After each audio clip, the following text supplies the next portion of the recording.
बिस्मिल्लाहिर्रहमानिर्रहीम अस्सलाम वालेकुम दोस्तों, उम्मीद करता हूँ आप बिल्कुल ठीक ठाक होंगे। दोस्तों आज है 8 जुलाई सन 2021 और दिन है जुमेरात का। ओमान सुप्रीम कमेटी की 25वीं प्रेस कॉन्फ्रेंस जारी है और दो फैसले और इसके अलावा कुछ 3 से 4 जो पॉइंट हैं वो आए हैं, वो आपके साथ इस वीडियो में शेयर कर रहा हूँ। बाकी इसके अलावा जितने भी फैसले हैं जैसे जैसे आते जाएंगे आपके साथ शेयर करता चला जाऊँगा।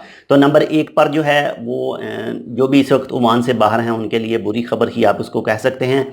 24 मुल्कों की एंट्री फिल वक्त के लिए नेक्स्ट नोटिस तक अभी बैन ही रहेगी, जिसमें पाकिस्तान, इंडिया और बांग्लादेश भी शामिल है।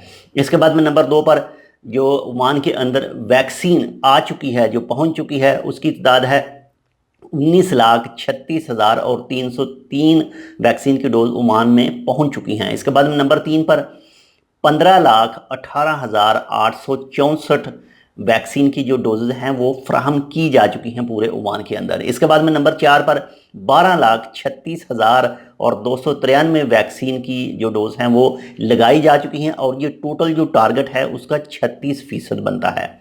इसके बाद में नंबर 5 पर आज जो न्यू केस ओमान के अंदर रजिस्टर हुए हैं यानी 24 घंटों के दौरान, तो उनकी तादाद है 1,453 यानी 1453 पर्सन के। और जो आज न्यू वफ़ात सामने आई हैं यानी 24 घंटों के दौरान, तो उनकी तादाद है 15 यानी 15।